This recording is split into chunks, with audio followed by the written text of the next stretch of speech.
Tracy Weatherby. I head up strategy and advocacy for the food bank. And we are going to be slowly letting everyone filter in. But I just wanted to say that we are really thrilled to have you all here. This is my favorite event of the year because we get to see so many partners that we work with so closely. We get to see some of you. I'll be back around. I'll be back at 4. Bill, we're going to mute you. There we go. We get to see some partners we don't see often enough, and we get to see some new faces that we're looking forward to over the next year. So if you are familiar with Zoom, if you're not, don't worry about it. But if you're familiar with Zoom, go ahead and use the little 3 dots at the top of your Zoom thing to rename yourself with your name and your organization or which elected you work for. That way people will be able to look around the room and see who all is here. So thank you for doing that. We are going to be asking you to put questions in the chat. We're going to have a couple opportunities to answer questions. So as you think of them, feel free to throw them in the chat and we will hopefully get to them before the event is over. You know, it is traditional to, at events, call out the electeds who are in the room, to call out the aides and the government partners who are in the room. But given that this event is exclusively for that audience, we're not going to do that this time, but it doesn't mean that we appreciate you being here any less. So it doesn't seem like our waiting room is quite slowing down yet, is it, Liliam? All right, we'll give it one more minute. But while we do that, I would like to let us think about a little trivia before we get into the heart of our event here. There are a lot of fun facts about the food bank, so we've started a tradition of starting with a little bit of trivia as we go. So if you want to go to the next slide, Liliam.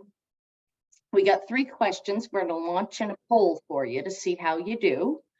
The first one is, how many volunteer hours do we rely on each week in order to operate and get food out to our community?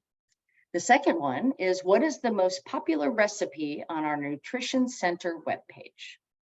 And the third is, what is the value of food clients receive at Second Harvest distributions in the course of a month? So we're going to go ahead and launch that poll so that you can take your best guess, and then we'll give you the answers. Give you just a moment to think about that.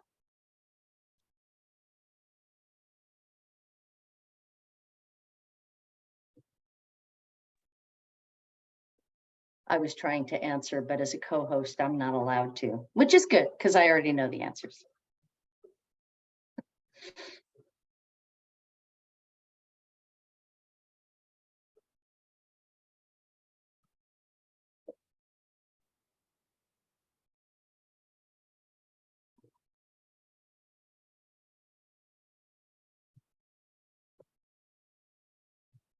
How are the responses looking, Liliam? Are we ready to close the poll?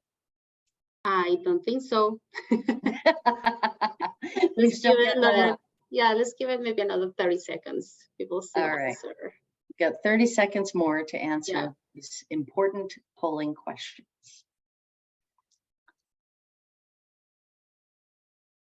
It's really fun to look through and see how many of you are here, and really looking forward to the conversation.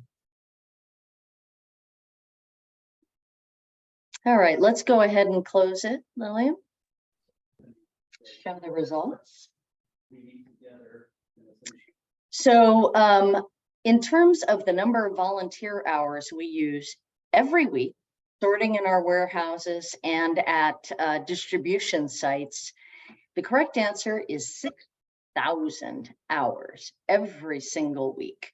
You know, so the equivalent of well over 100 people full-time working every week to get food out to our community. So we are so grateful for that support. In terms of the most popular recipe on our Nutrition Center webpage, you all got the 6,000 right, incidentally. Pretty good. But You didn't do as well on the nutrition center. We have a very multicultural nutrition center. Mac and cheese is not the most popular recipe. Ube mooncakes is the most popular recipe. And ube is a purple yam. And two of our staff contributed this recipe, Q and Brittany. And one of them said, I remember Lunar New Year. It was full of lion dances, firecrackers, red and golden decorations, and delicious goodies. And mooncakes are one of those treats I would look forward to every year. They're a token of love and culture, our heritage passed down through little yummy cakes. We have 120 recipes on our multicultural, multilingual nutrition center website.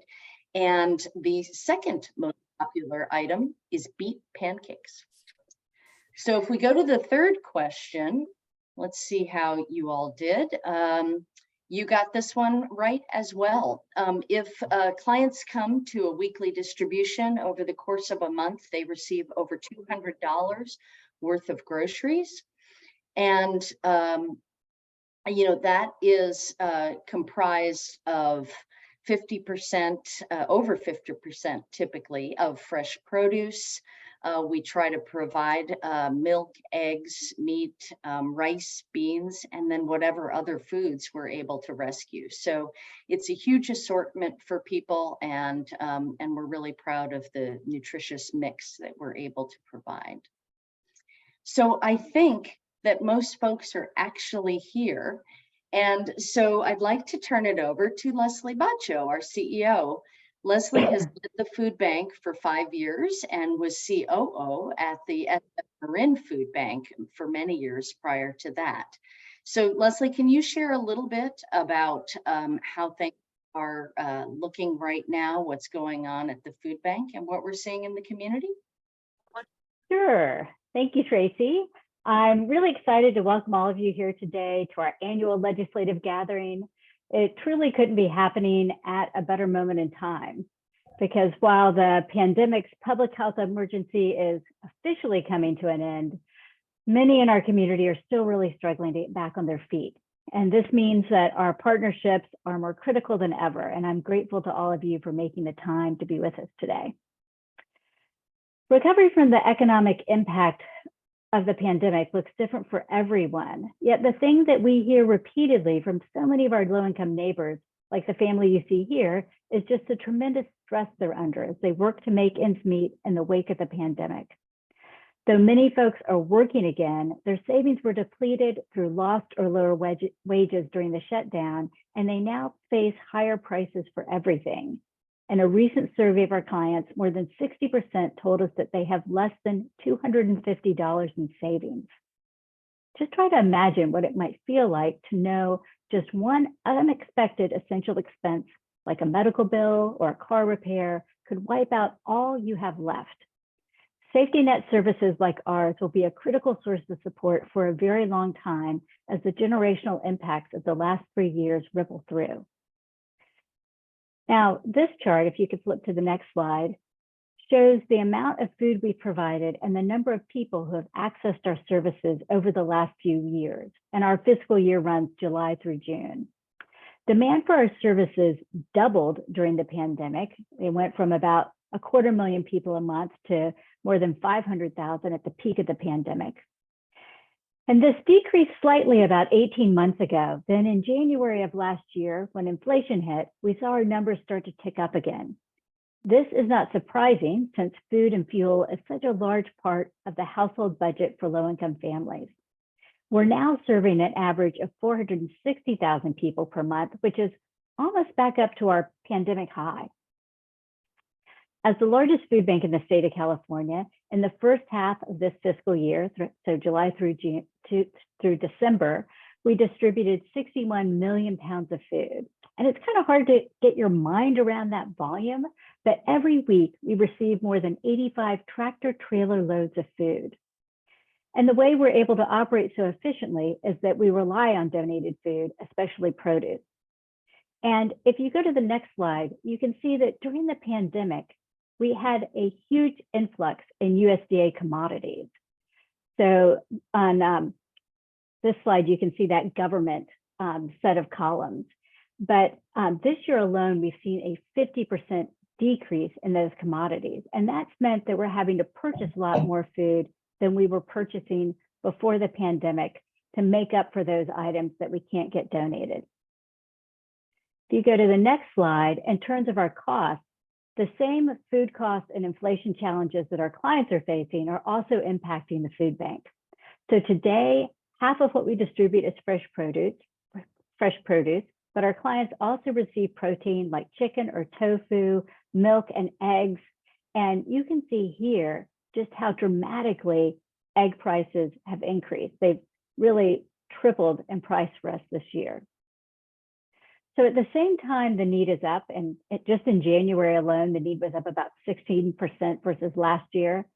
Our costs are also up, and our all-in costs for food are up about 30% versus a year ago.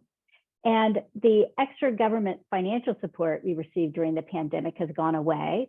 This year, we're budgeting for less than 10% of our funding to come from the government. And our private fundraising is down about 9% versus a year ago.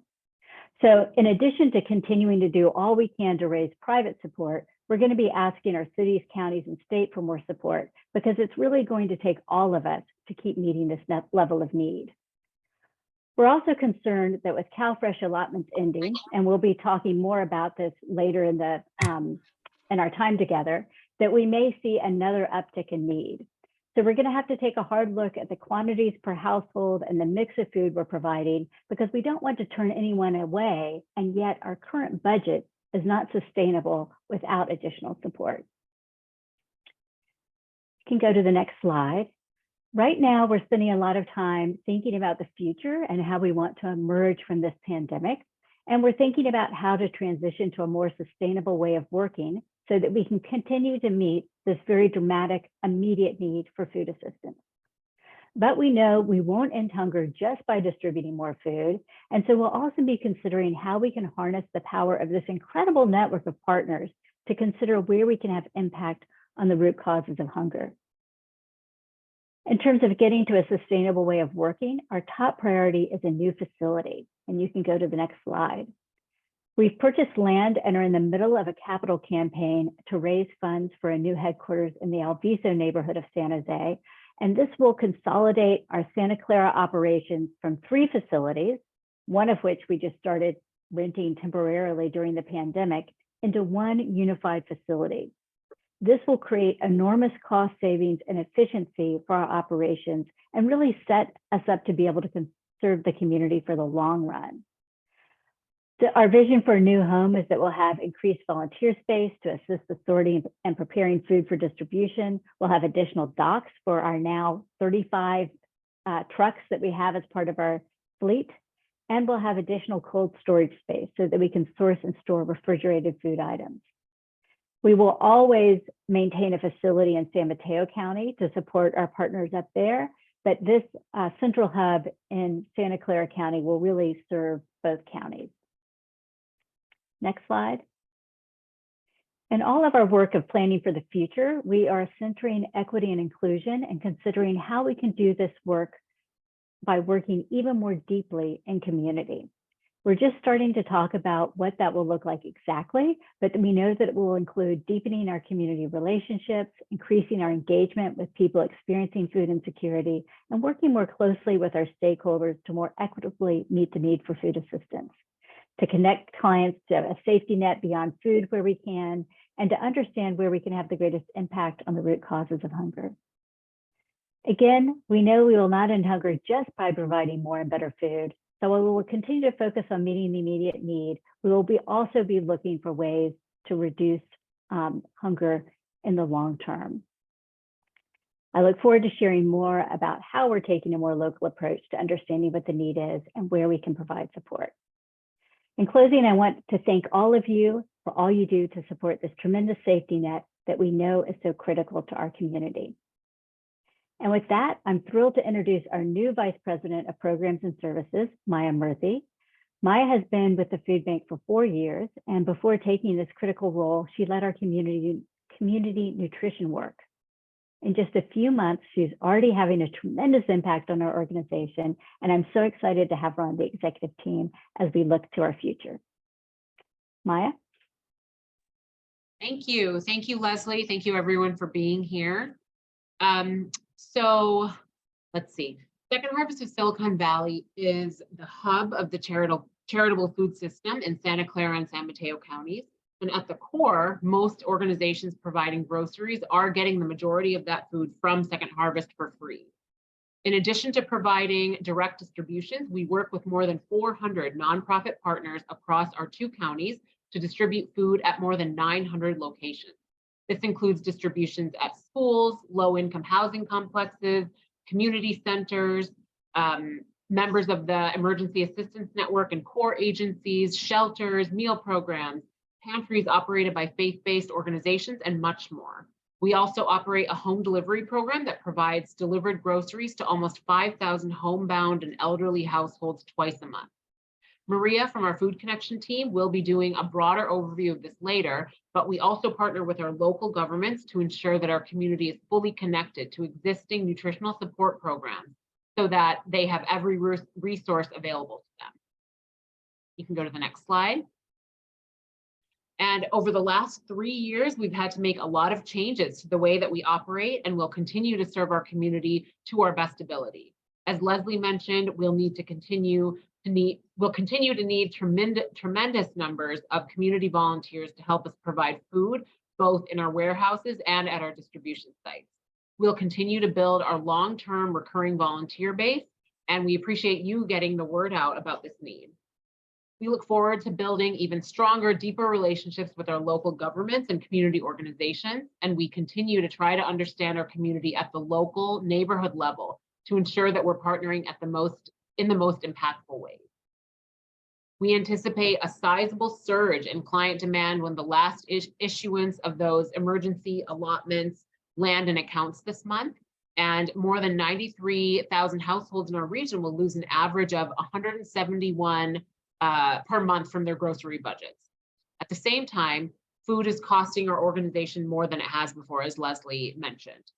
We appreciate the support that so many of you in the room today representing our local cities, counties, state, and federal offices, and we look forward to working together to find a solution to ensure that there are no gaps in the safety net.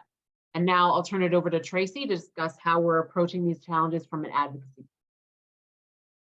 Thank you so much, Maya. We're so glad to have you on board and working on these issues. And I wanted to, before we start to dive into the specifics of some of the policies that we're sharing, to go over our policy principles. We always start from the principal place, and these policies have been in place for a couple of years now. So I'll just do a quick review. The first one, if you go to the next slide, is that access to healthy food is a human right.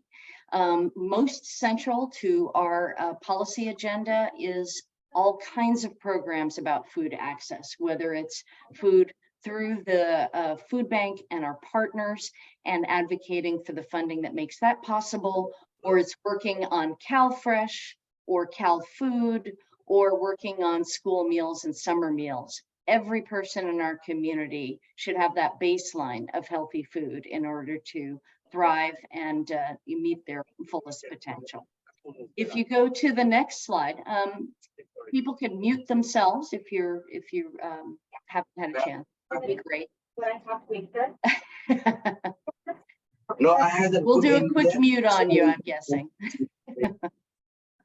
Okay, our second policy principle is one that we have really focused on for the last 5 years and have a lot of success around, and that's that all children should receive free school meals. This is something that we did take on about 5 years ago, and we are so delighted that through all of the work we've done with partners to really be celebrating the fact that California is the first state in the country to provide every child at school that wants it with breakfast and lunch. We feel this is such an important equitable solution. It creates community. It doesn't divide our kids. It ensures that every child has the nutrition they need to thrive, even if their family might have, technically missed the deadline for what used to be a free meal. This is something we've believed for a long time is just an equitable solution. We wouldn't say to our kids, hey, if you can afford a textbook, we're not giving you one unless you pay for it.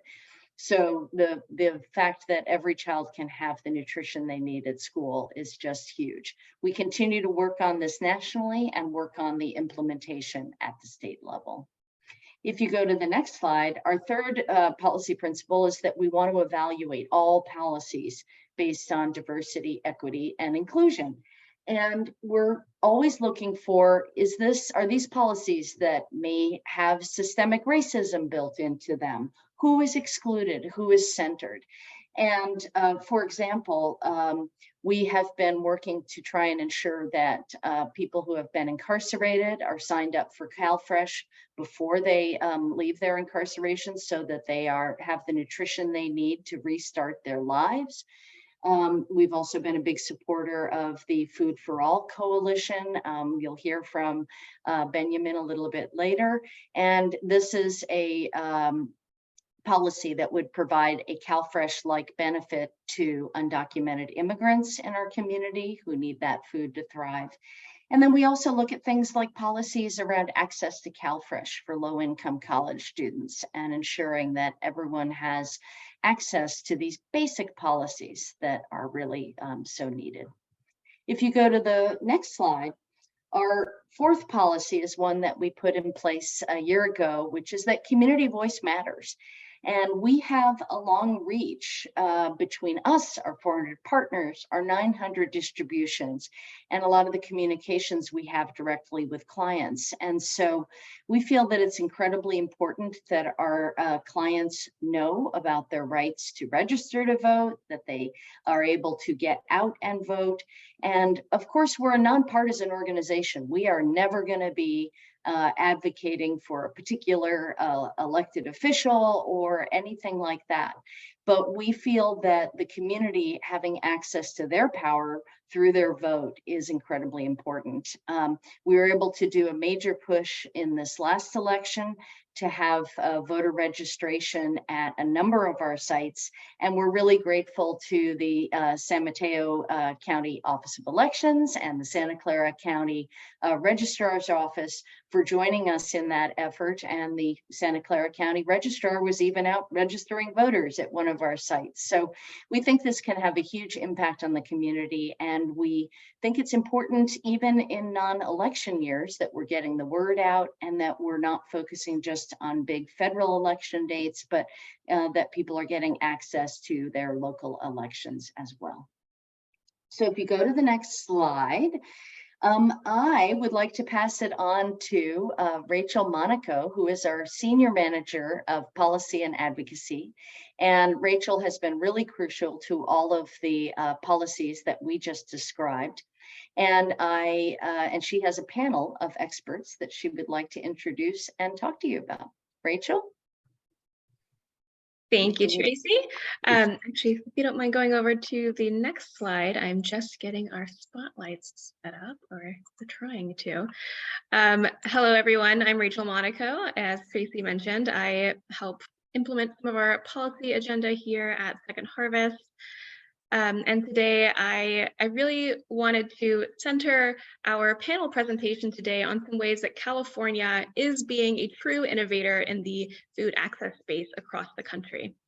We have three expert guests today who are going to talk about some recent policy changes that have happened here in the state of California that are completely innovative and unique to our state, as well as some ongoing efforts that we hope to accomplish so that everybody in our community has the resources that they need to thrive. If we don't mind closing down the screen share for a moment. Thank you. I am going to pass it off to Dr. Dewan to start us off with an introduction of herself. Good morning, everyone. It's wonderful to be here. I'm Dr. Marianne Dewan. I'm the County Superintendent of Schools for Santa Clara County and a longtime partner with Second Harvest. Thank you. Ben, we'll pass it over to you. Hi, everyone. My name is Benyamin Chao. I'm a policy manager at the California Immigrant Policy Center. And as mentioned, my main focus at CIPC is focusing on the intersection of food justice and immigrant rights. Really excited to be here. Thank you. Thanks. And last but not least, Jared. Hey everybody, Jared Call with Nourish California. I'm a senior advocate. My role with Nourish California is I lead our state legislative agenda, and I also lead our advocacy to increase access and participation in CalFresh. We work very closely with Ben and our partners at CIPC on the Food for All campaign, and of course with Rachel and Tracy and Liliam and the team at Second Harvest. So thanks for having us. Sure. We are so happy to have all of you here today. Dr. Dewan, we're going to have the first question for you. As Tracy mentioned early on in the presentation today, California was the very first state, and we're very proud of that, to pass legislation that guarantees that all K-12 public school students will have breakfast and lunch at school at no cost to them. This is the first year that program is in place with the school year 22-23. So could you please talk a little bit about what this meal program has meant for the students in Santa Clara County? Yes, thank you so much, Rachel. And I do want to do just a brief history walk and say, with so much gratitude to Second Harvest for their leadership and advocacy. I'm not sure if we hadn't had that, if we would be in this place to talk about universal meals throughout the state, and even early efforts to promote universal meals through our Board of Supervisors here in Santa Clara, through my office, and with our district. So really kudos to Second Harvest for that strong advocacy.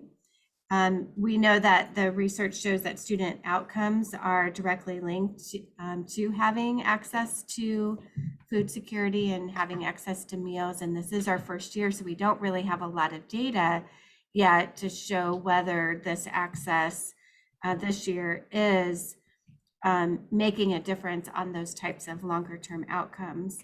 But we do know that 1 in 6 young people in our county lack consistent access to meals. And we know that having universal meals in our schools throughout the county of Santa Clara has reduced that negative impact.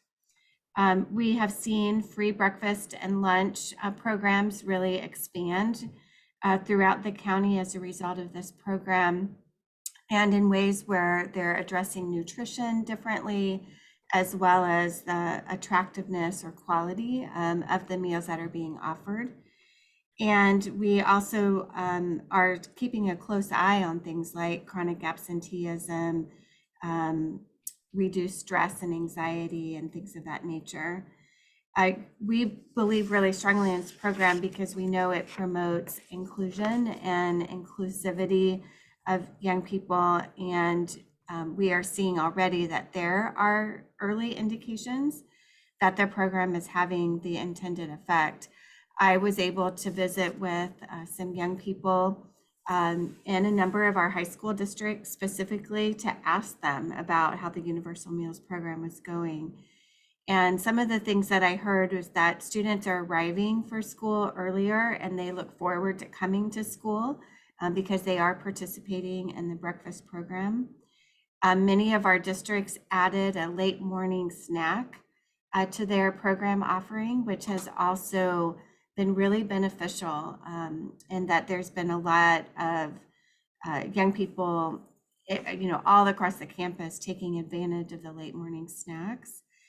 And while, again, we don't yet have attendance data, the anecdotal evidence is that we are seeing positive impacts as a result of reducing one stressor that young people face. The other thing I did want to just lay out is we may not have the ability to really measure the intended impact because we are still seeing COVID-related absences as well. Just a few other things I think is important to note is that the focus on nutritious meals, the focus on fresh produce has been an added bonus to the Universal Meals program. A lot of the state programs that are also helping to promote scratch cooking. We're seeing some integration into school garden programs that are also impacting the Universal Meals Program positively. And we're looking for additional benefits around reduced pollution and positive effects on climate and promoting healthy diets at school. Those are all good things. I love to hear all of that. And I, look forward to working again with your office and with your counterpart up in San Mateo County to really get a good sense of what's happening on the ground and where things need to go from there. Thank you, Dr. Dewan. Ben, my next question is for you. We were so thrilled to celebrate the expansion of the California Food Assistance Program in last year's state budget for low-income immigrants ages 55 and up. No other state in the country still has a program like this. So again, woohoo, California's #1. Could you talk a little bit about why this program was so important and who is going to benefit the most in our state? Thank you, Rachel, for that question. And first off, I agree that this is a huge moment to celebrate because it's a historic one. This is the first time that we are seeing a state make investments to provide monthly food benefits to an undocumented population. And we're really proud that we were able to get that commitment in last year's budget. And it's not the first time that we've seen California really model the values of immigrant inclusion. A little bit of background about this program, the California Food Assistance Program, is over 25 years ago when welfare reform removed eligibility for SNAP for thousands of lawfully residing immigrants. California created the California Food Assistance Program to make sure that those gaps would be closed. And now with this investment for people over the age of 55, we're expecting nearly 75,000 more Californians will be able to access this program. In terms of who would benefit from this the most in our state, who comes to mind are community members like our grandparents, our parents. I come from an immigrant household myself, and as folks know, we're very intergenerational. And so while this will directly benefit people who qualify based off of their age, we know that this is something that will have a ripple effect and also help other people in their household make sure that they can experience food security for the first time. But one thing I want to note is this is a step in the right direction, but it's not where we're going to stop with our advocacy. So we're really excited to continue co-convening this campaign with our partners at Nourish California, but we know that we are going to continue to see similar inequities for folks below the age of 55.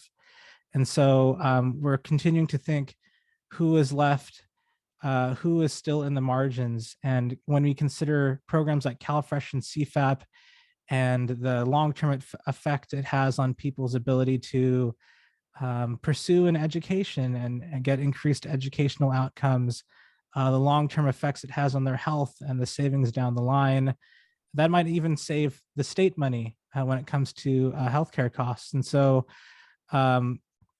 we are going to continue to push our leaders in the state legislature so that we can reach our full vision of food for all, regardless of age or immigration status.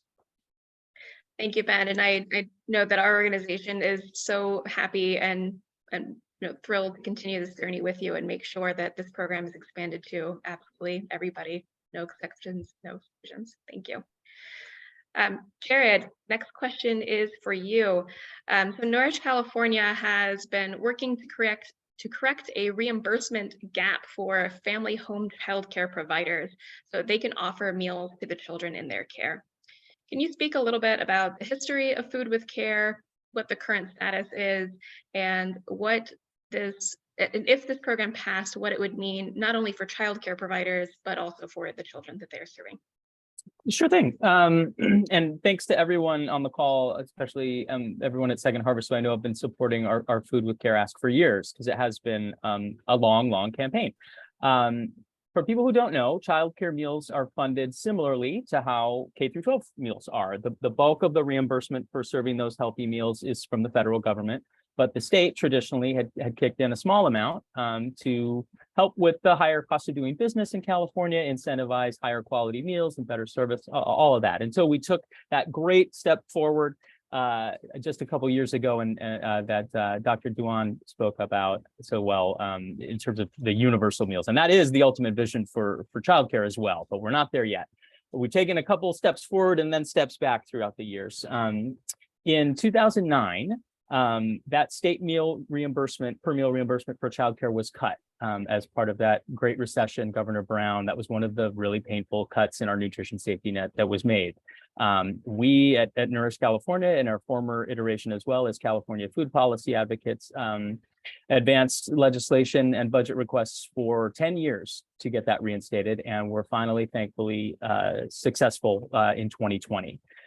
Part of our ask every year was to correct the rate gap that exists that discriminates against family childcare home providers. There are two types of childcare providers: those that work in centers or schools, and those that work out of their own homes.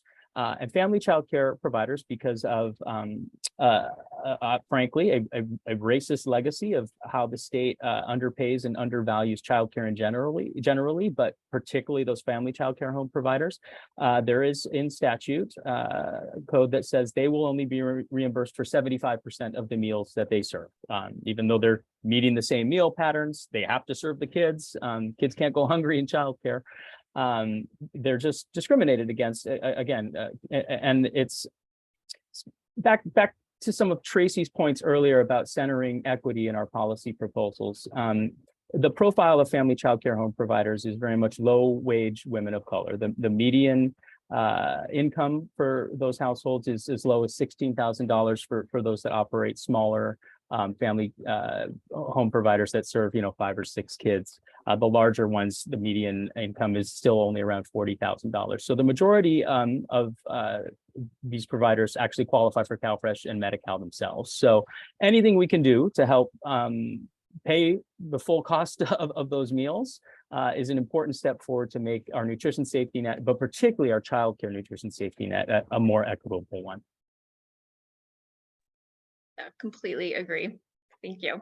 And I did bury the lead there. We have a bill, AB 679 this year, authored by Assemblymember Wicks, and accompanying budget requests that we hope people can support and finally get this over the finish line, as we're looking to make more progress on childcare and achieve parity with school meals at the K through 12 level. We have to fix this first, otherwise we'll just exacerbate that inequitable system that discriminates. Thanks. Excellent plug. Correct audience. Thank you. So thank you all for providing that really important background and an overview of your various issue areas. But no policy is without ongoing challenges, and you all have hit on some of those challenges already. But Dr. Dewan, we're going to go back to the start of our panel cycle here. Could you talk about some of the issues and challenges that schools are facing with trying to ramp up their meal service? Yes, again, thank you, Rachel. I think to start, it would be important just to highlight for the audience that, what is universal meals in the schools and kind of the policy pillars, because it may mean different things to different people. And essentially, there are 3 components to the universal meals program. The first is that it mandates that a nutritiously adequate breakfast and lunch be available to all children in each school. It also mandates that schools that are designated as high poverty schools have to participate in the federal provision, the federal program. And it also allows for the potential to allocate state funds to help with the meal reimbursement to cover the cost. There are a number of challenges, of course. One is going to be the uncertainty of that last pillar, whether the funding will be there each and every year in the state budget to help with those meal reimbursements. Schools have experienced some supply chain issues for food supply and also equipment to expand their programs. some of the costs, just like the food bank is experiencing some higher costs than maybe we anticipated a few years ago. Some of those are higher food costs, but not only higher food costs, there's also higher costs for some of our workforce, equipment, utilities, things of that nature. And, you know, there's also making these meals attractive to young people so we can reduce the amount of food waste that might come about as a result of the program. Another area that we're closely monitoring is the connection to eligibility for other programs. And during COVID, we were able to implement universal access to meals in some very unique ways. For example, we just provided meals. We didn't have to collect forms for eligibility. Now that we're really operating under this new program, there are requirements for data tracking and for assessing eligibility. And there could be some impacts on getting lower numbers of actual eligibility for universal meals programs or federal free and reduced price meal programs that could impact funding in other areas. And I know that my colleague, Tony Thurman at the state, is also closely monitoring how some of our decreases in the amount of data that we're gathering might impact the amount of federal funding the state receives as well. So it's just something we're monitoring and trying to figure out how best to make that transition. And I think that the other, you know, the nutrition requirements under both the state and federal program, but specifically the federal program, may not always align to the dietary preferences and needs of individual students. And we also know that many families have needed to subsidize the meal offering at the school, perhaps because of dietary restrictions, cultural preferences, and other needs. So we know that also has an impact on the Universal Meals program. And as is true in most every program that we implement, workforce shortages can be a challenge, and just ensuring that we have the adequate staff and training to offer a robust program that is of interest to our students.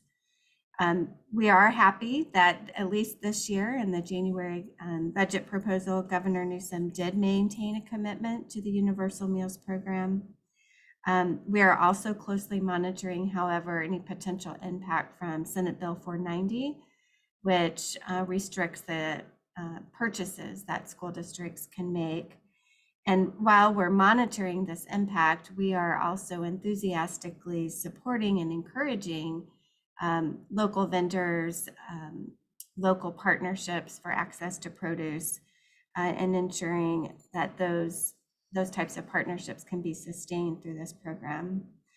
And I think another just companion thing for us to monitor is that with the federal government's commitment to expanding access to 9 million more children by 2032 for universal meals, how that will dovetail with our state program and how we'll be able to support school districts in that implementation. Thank you very much. Ben, unfortunately, the implementation date of the California food assistance expansion was delayed in the governor's January budget until 2027, which is not ideal. Could you talk about what this delay could possibly mean for the continued effort to expand CFAP to all ages, not just those 55 and up, and what your coalition is doing to not have this program delayed? Yes, thank you, Rachel. And to be frank, it was completely shocking to see this delay included in the January budget this year. It's very, for us, very hard to understand why the administration would want to wait 4 years to implement this program for a population that has for decades been experiencing some really stark rates of food insecurity and inequities. one example I want to share is we've been working with the UCLA Center for Health Policy Research. And in a report we published last year, what we found was that 45, so nearly half of undocumented immigrants in California experience food insecurity in their household. And when you look at undocumented children alone, that rate is 2 out of 3. So there's a clear need to get these benefits rolling as soon as possible. And we recognize that it does take time to make sure we get it right. But 4 years is a really long time. One challenge we're hearing from the administration that I think a lot of you are familiar with is the integration, the CalSAWS integration project, our statewide automation system. And, that we need to make sure that we get that right. But we're really looking to our administration and our leaders to respond to the urgency and be ambitious.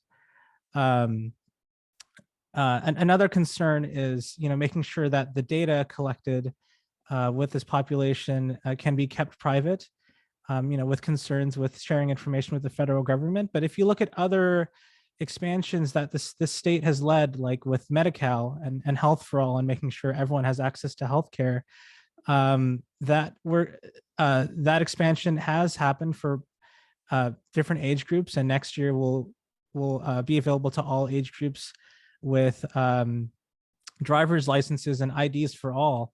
That's something that we've seen the state implement. And so we know there's precedent to make sure we can get these programs rolled out. And there's urgency now. It's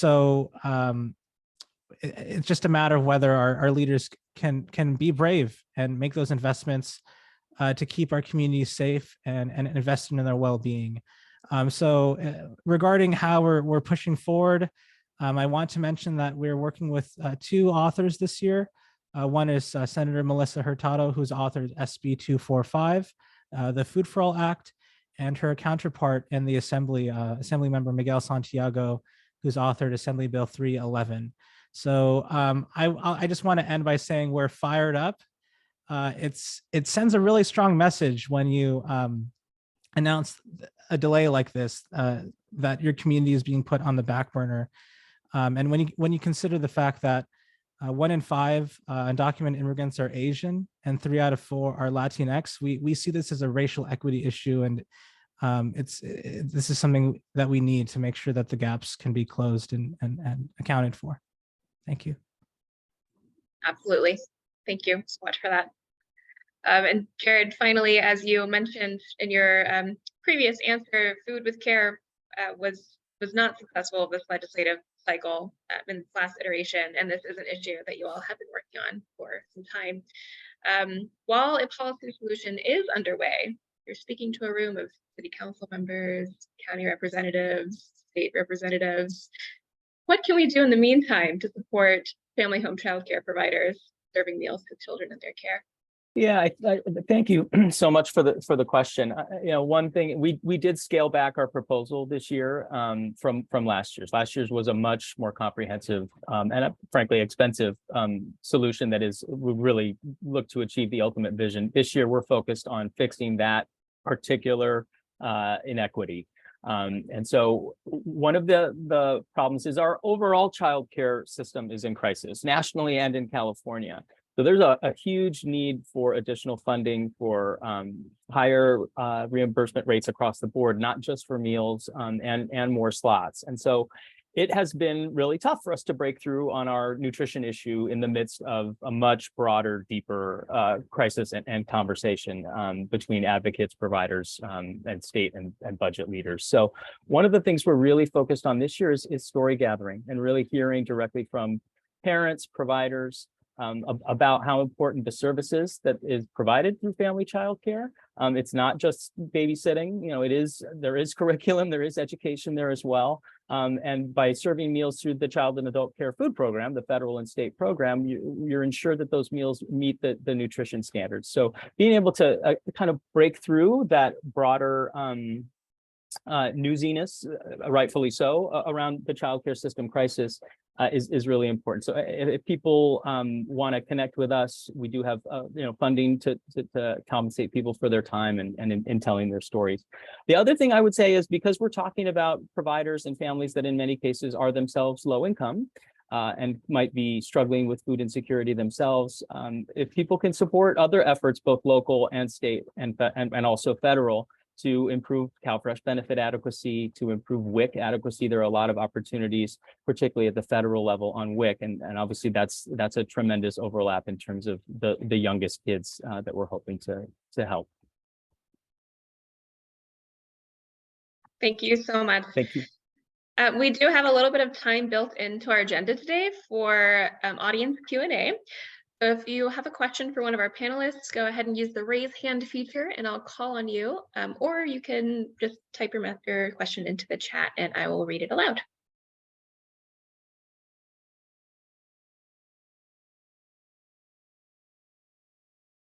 Mayor Ann Schneider had a comment in the chat about their challenges with childcare, that they've built a new recreation center with a fully licensed childcare center and have been waiting 9 months for approval from the state of California on the play equipment.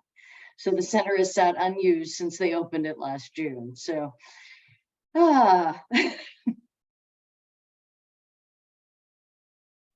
that's rough. That's really unfortunate.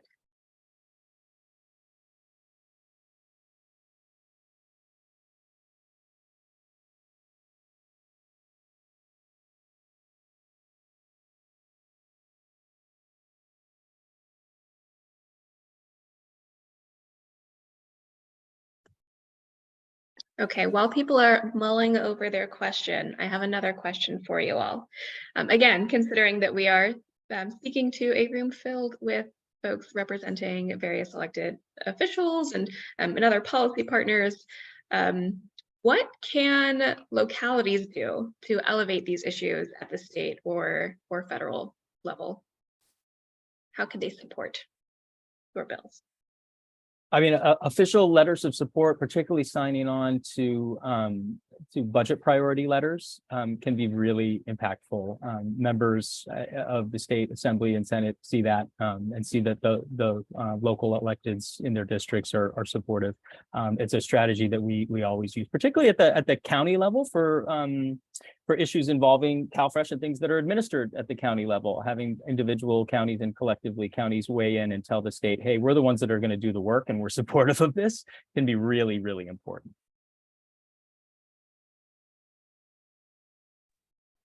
Yeah, I'd like to add on to that. So similar to what Jared said, always looking to have organizations and also local leaders just weigh in the budget process. That's really where the fight's going to be for Food for All. And I think just in terms of building a movement, that's something that I think the immigrant rights movement has really relied upon, is making sure we can create ways for people most impacted by the issue to voice this concern and how it will change their life. And so I guess what I say to folks who are working in community, maybe if encountering folks who volunteer at a food bank, or maybe go there to really, as you build relationships with them, if there's interest to really kind of be empowered, empower others, and share their story, I encourage you to connect with folks like Rachel or connect with us directly. It's something that our state leaders really take into account, and as elected leaders, they're beholden to their constituents and they're responsible for responding to their needs. So I think in the long term, it's raising consciousness and creating those pathways for us to just strengthen these networks and have our voices be heard.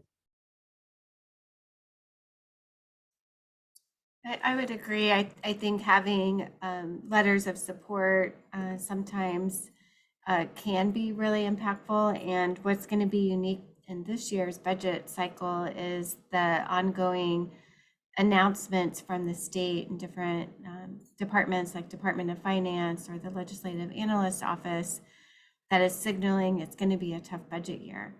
And knowing that context, helping to advance some of the bills and policy ideas that may have a fiscal tag, but have huge benefit, and that fiscal tag is not as significant or as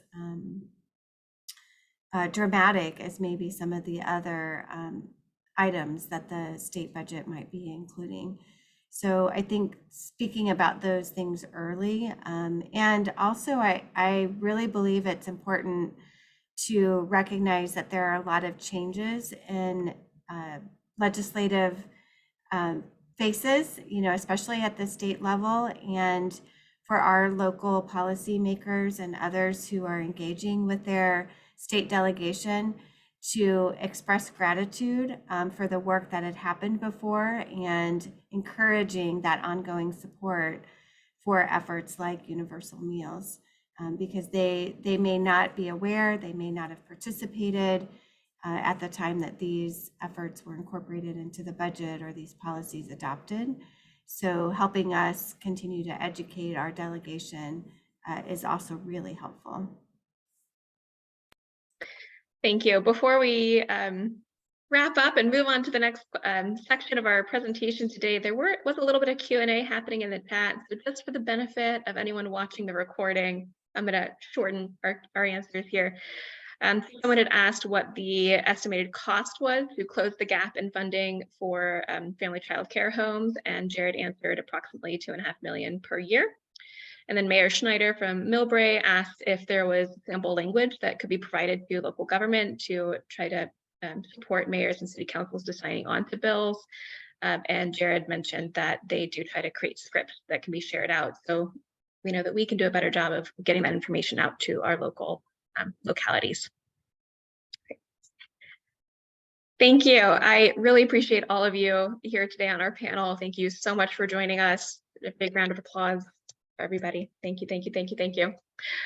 Next, we are going to start walking through a few of the policy, specific policy priorities that Second Harvest will be focusing on this year. So a walk through our policy agenda.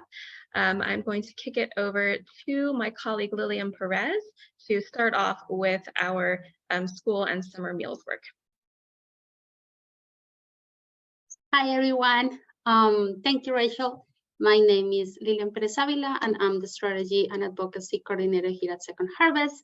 I'm gonna be passing the slides at the same time, so if I move my eyes a little bit, it's because of that, so I apologize in advance. And I'll expand a little bit more on the local impact of the school meals and summer meals in San Mateo and Santa Clara County. So let's start. Okay, as Tracy mentioned and Dr. Wan as well on our panel mentioned, starting this school year, all students in California, regardless of income eligibility, can eat breakfast and lunch for free at the school. Locally, across San Mateo and Santa Clara counties, 235,000 students are newly eligible for free school meals. We are glad that this program is finally a reality, since we can see that this program is improving school performance and is moving the stigma associated with low-income students receiving free and reduced price meal. Tracy explained this at the beginning really well. Also, we know that the implementation of school meals has brought some challenges for school districts that now are required to serve summer meals. Not all school districts used to serve the school meals.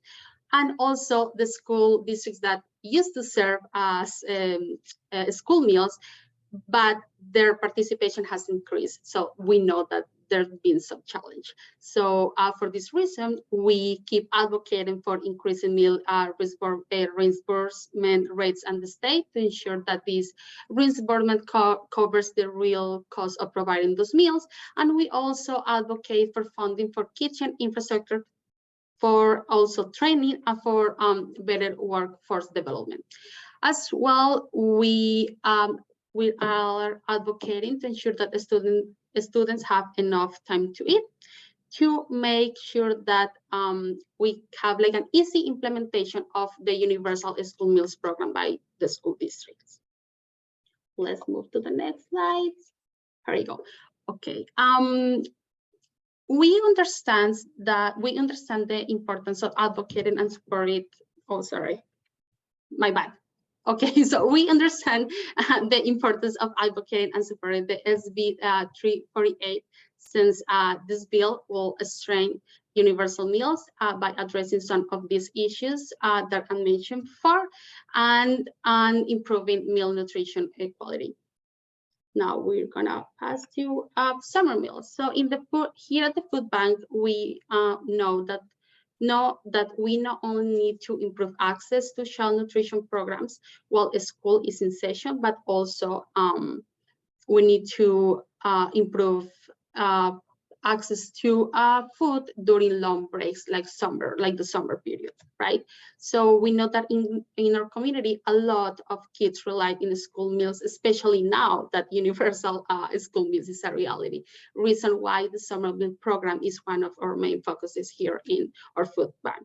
Last summer, school libraries and other community organizations served meals to serve summer meals in our community.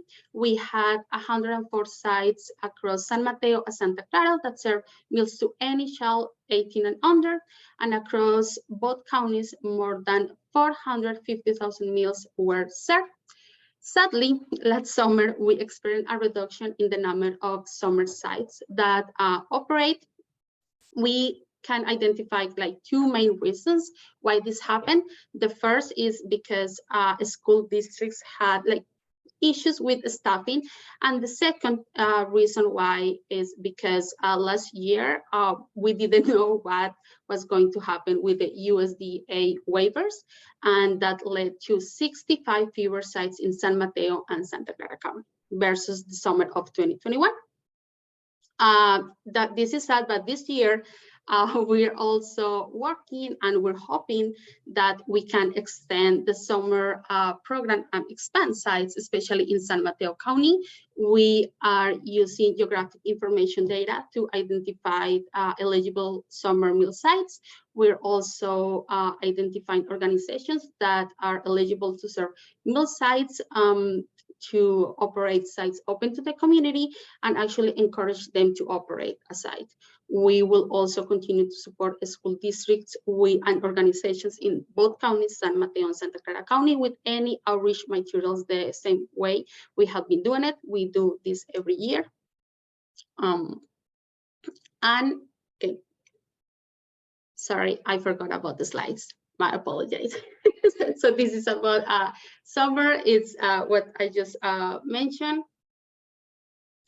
And also we know that even though there are summer sites that serve summer meals during summertime to our community, not everyone can have access to this. So we're really excited to announce that starting of 2024, we're gonna have summer electronic benefits or summer EBT for everyone, or for low-income children. Basically, a low-income student nationwide will receive a debit card with $120 per child per summer starting in 2024. At the local level, it could impact a little over 30% of our student population across our two counties. We're really excited about this. We think that it's going to have a really big impact. And as I mentioned before, even though we have summer sites and we encourage organizations at the school district do their best to operate in both counties. Sometimes parents, it's not easy for them to take their kids in a lunchtime, and like it can be hard, and like they need to stay there and eat with the kids and wait for the kids to eat. So we're really excited about this program, and we think that we're going to have a really big impact in our community. I'm done with my part, and now I'm happy to introduce Maria Huerta, our Senior Manager of Food Connection. All right. Hello, everyone. I hope you're getting amazing sunshine as I am here in Pacifica.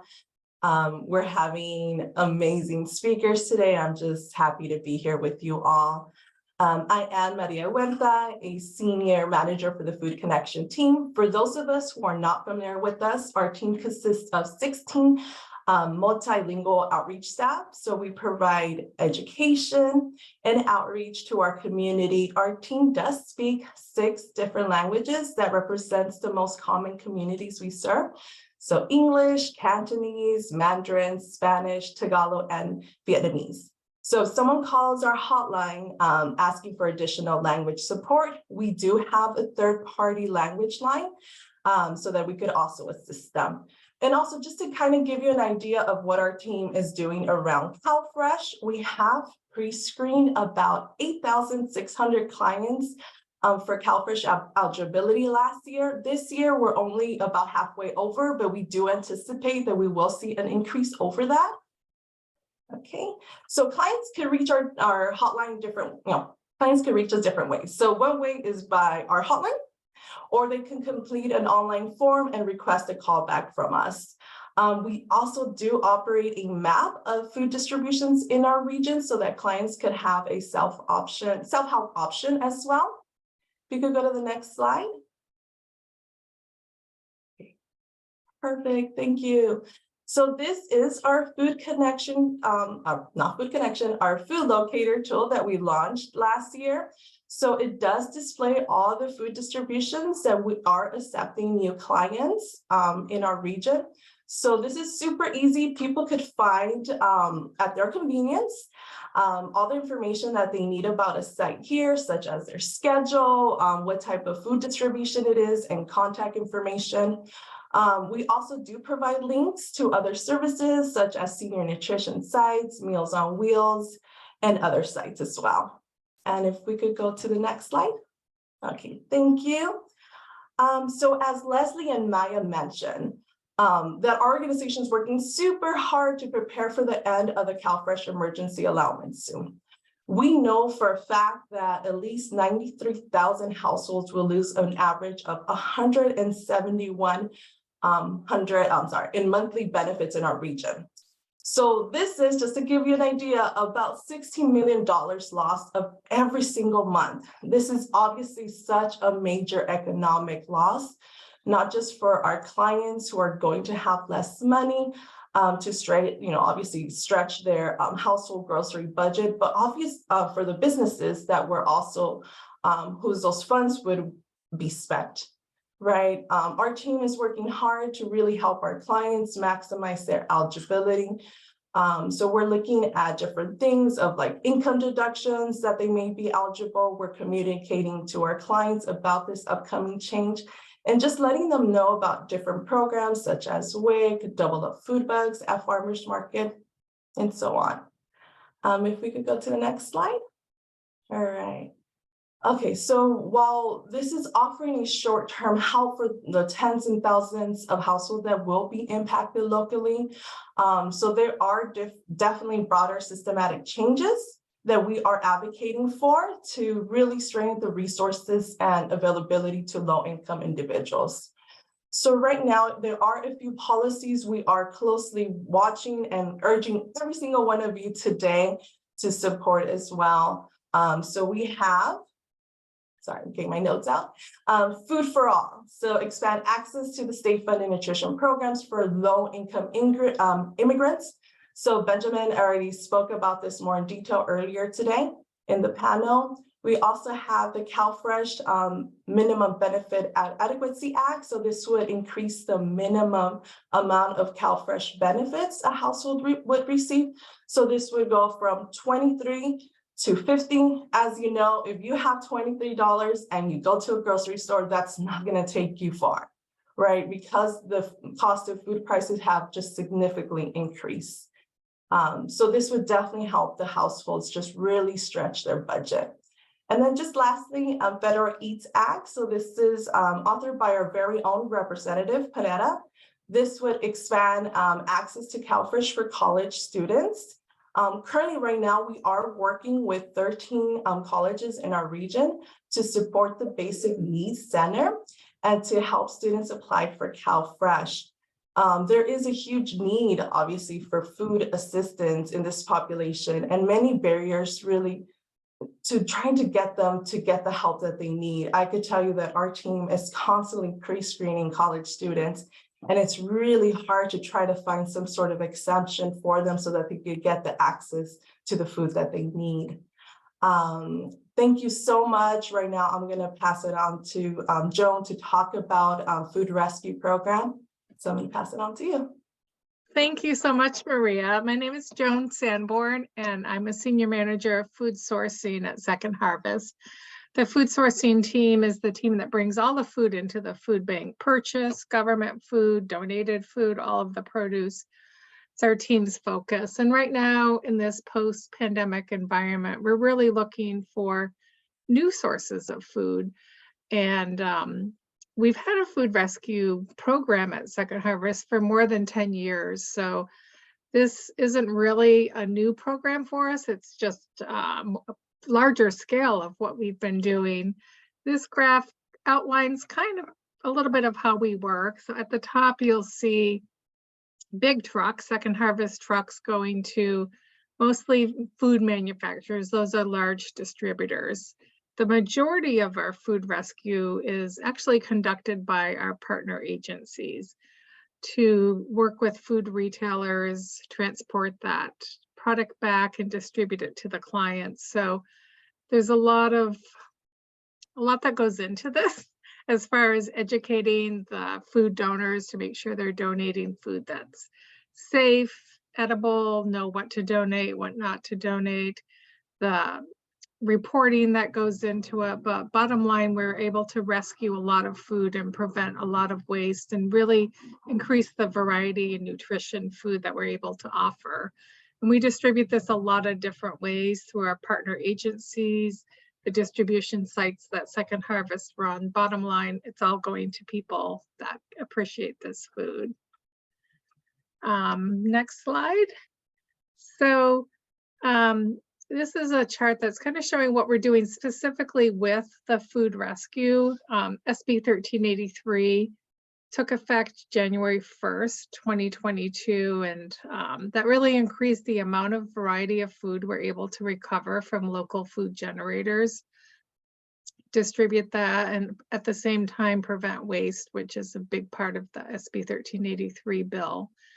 So this graph shows how our food recovered throughout the years has really increased. We're halfway through our fiscal year FY23, and we're already over 6 million pounds. So we're definitely going to be way above where we ended up FY22. So to support this increase, next slide, please. We've had to change a lot of the ways we work, come up with new opportunities. One of the ways we're doing it is we're looking to onboard new partners within our organization to help us with this food rescue work. We're working to bring in new food donors or food generators, as SB 1383 calls them. And we've been able to increase the amount of both the food generators and the people doing this work by over 30% in the last few years. And how we do that is we support the people doing this work, the nonprofits, the people that we enable to pick up the food. We train them in food safety. We provide all the tools they need to do to conduct this work. Some of those things are scales to weigh the donations and adequately report the pounds, thermal blankets to protect the food during transport. We were able to provide some refrigerated vehicles for this work. We also have things like name badges, receipt books, vests to wear to identify the people picking up the product, thermometers to check the temp of the product, along with the training and the reporting that goes into that. And one really positive thing we've seen really as a result of SB 1383 and the mandate to contract with food rescue organizations is we've been able to bring in some smaller grocery stores that serve more culturally diverse food. That was kind of new to us. We were already working with all the big players in the area, but now we're working with a lot of just different smaller stores, and we're able to connect those with our partners in the community that already have established, relationships and desire for that type of food that we haven't had available before. So in thinking about this long term, next slide, Lilian, is, whoop, maybe not. We really need, we're kind of looking for further investment specifically set aside for the nonprofits doing this work for recovery, like ourselves and like our partner agency. It's a pretty heavy lift to expand and to increase the amount of food we're rescuing. And at the same time, we're helping the food generators, who are the ones that really are compelled to comply with this state law. But it takes ongoing sustainable funding to be able to do this. And with that, I'm going to pass it on to Rachel to wrap us up. Thank you so much, Joan, and thank you all for bearing with us. I know an hour and a half on a Friday morning is hard to get through, but we have one final topic for you all today. Let me swap the spotlight back over to myself so I can see you all. To end our presentation, Tracy and I are going to reflect on our food system and how we can make changes here locally to address food insecurity right here in our community. First, a disclaimer. The food system involves every aspect of food, how the food is grown, the climate and labor practices surrounding that, how food eventually ends up in a grocery store or at a food bank, how it's accessed by individuals, how it's consumed, composted, or otherwise discarded.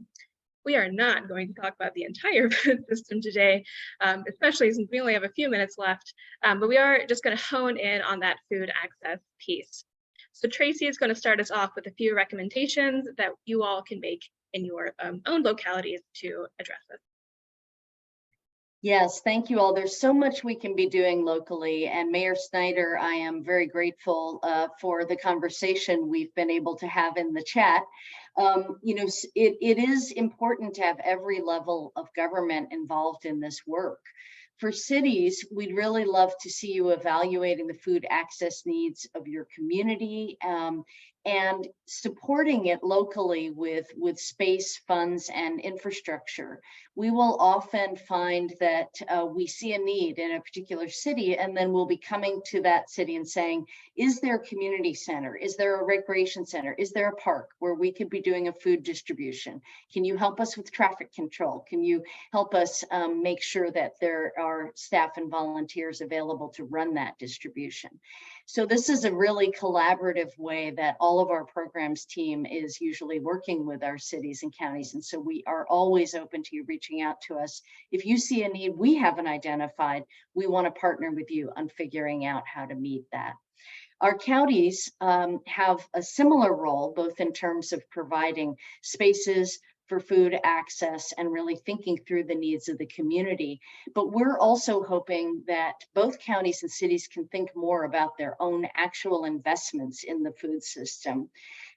We saw during the pandemic how great the need was, and we've been over the years in some cases a little bit disconnected from cities, and we've had really strong relationships in parts of the county, but we're really hoping that in both of our counties we'll have some central people who understand the complete sweep of the food system, and in particular the charitable food system, that they know the players, they know who to work with, and that we can work together to really ensure that we are meeting the needs of the community in terms of the access to charitable food, as well as supporting our food systems like community gardens, local farms, that sort of thing.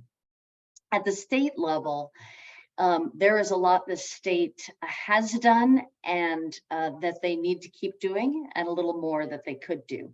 CalFood is a program that allows food banks across the state to purchase California grown food with state monies Food banks can make this money go a long way. When we get fresh produce through our relationships with California farmers through the California Association of Food Banks, we are sometimes paying 15 cents a pound for this beautiful produce.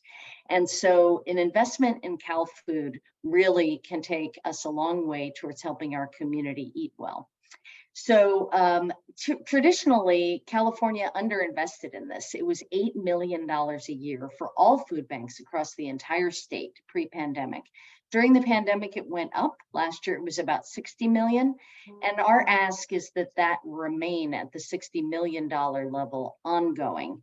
That would bring us much more in line with other states in terms of state support of the charitable food system. And it's a great economic benefit to communities throughout California. We are also asking for $180 million to support climate and capacity resilience. Many of us in the food system, food banks, food partners that we work with, you know, we need to replace our infrastructure too. We need to make changes. We need to invest in solar.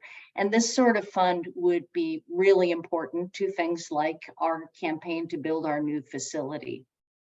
At the federal level, the federal government provides the Emergency Food Assistance Program, or TFAP, which purchases food from farmers across the country and provides it to food banks. This program increased hugely during the pandemic, but has dropped a lot since then. And this is a really huge problem. So we are going to continue to advocate for this level of investment in the food system. But also we want to acknowledge that it's not all just food, and that you can buy food with money. And so a lot of the anti-poverty initiatives are really, really crucial. We'd love to see ongoing support for the Earned Income Tax Credit. The child tax credit that we had during the pandemic halved child poverty. And then it went away in December, back to just very low rates. We need to reinstate the child tax credit. We need to strengthen the amount of benefits provided through SNAP or CalFresh and through WIC, the Women, Infants, and Children program. We need to continue to support the senior nutrition program and things like school and summer meals and summer EBT. So these are just a few of the things we can all be working on together, and we are really looking forward to doing that with you. I think I'm passing it back to Rachel. Am I not, Rachel? You are. Thank you. Liliam, if you don't mind popping us over to the next slide. Thank you so much. So over the last year, we had a cross-departmental food bank group who really wanted to spend some time taking a deep dive to understand the unique food access needs for our unhoused neighbors. Of course, Second Harvest at Silicon Valley, by the way that we distribute our food, we don't really have a specific food access program that's directly supporting unhoused individuals, but we do work with 400 nonprofit organizations across the region, many of which are operating shelter programs. They're preparing meals, they're conducting street outreach, and we provide them with the food that they use to do those programs. And in the 2022 point in time count across San Mateo and Santa Clara counties, there were just under 12,000 unhoused individuals who were captured during that process. And that was for both sheltered and unsheltered populations.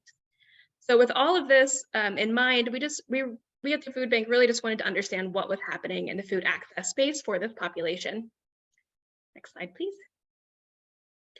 Our team took some time to interview service providers who work directly with the unhoused population, but we also did direct interviews with unhoused people themselves.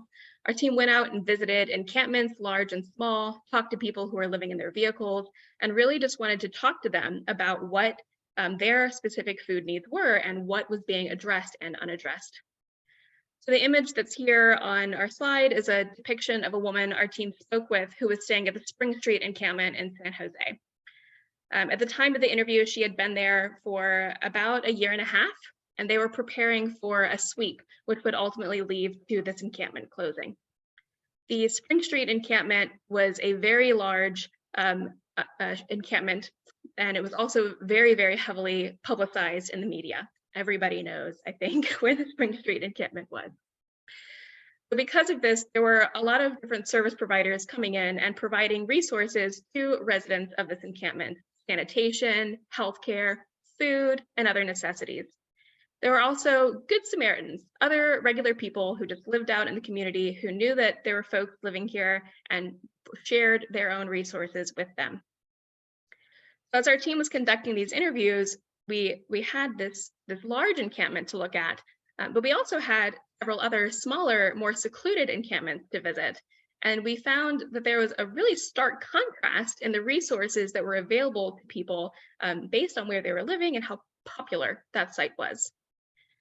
But while folks at the Spring Street encampment had regular access to food, people in smaller sites, people living in their cars on the side of the road, people living in creek beds, sometimes they reported having access to food as little as once or twice a week. And for all of these unsheltered individuals, there was really very little regard across the board for food access that would meet specific dietary needs for any health conditions that needed dietary management, like high blood pressure or diabetes, or other things of that nature. Next. Sorry. Our team's experience going through this process just really underscored a need for a coordinated regional approach to addressing the needs for our unhoused neighbors. So our ask for you all today is that as you go on back to your own localities, and as you continue your planning for housing and homelessness outreach and ways to help these individuals regain stability, that you also invest some time and resources into mapping out where encampments are located, where popular parking spaces are located, what resources are currently being brought into those different areas, and what resources are not there. This way, there'd be a more equal availability of services provided to all. Finally, I'm going to pass it off to Tracy for our last slide. So I would like to say that we've all been through something the last few years, and something we didn't see coming. And I think that our community did a great job together meeting the need during the pandemic, but it is really highlighted how important it is for us to have better planning in the future. I don't think any of us saw this. I don't think any of us saw how great the need for food would become and how quickly. And, you know, for many of our cities, we'd never worked with the cities at all. And even for the counties, we hadn't necessarily worked with them this directly on our own food distribution, while we might have been working with them on CalFresh or food rescue. We think it is absolutely critical that we maintain these strong relationships that we built during the pandemic, and that every city and county assign people who really understand how the food system works, and that those people are in contact with the food bank, know how we work with partners, and how we can be of help in an emergency. Especially at the county level, we would really like to see deep planning, ongoing meetings and relationships to make sure that we maintain a really, really strong presence together, understanding of how the system works. We should probably even have contracts in place that are ready to be signed the second an emergency hits, because, you know, when that money started to flow in during the pandemic, in some cases, I think people weren't sure, where should this go? Who can help the most? Those are things we should be thinking through right now. So we really appreciate you thinking about this, working with us. Please stay in touch. We are going to send out a link to our policy agenda and to this recording if there's anyone you want to share it with. We're so grateful that you could be here to work with our community. And for those hardy people who can stay an extra few minutes, we're happy to take any questions. But thank you so much for coming if you can't stay.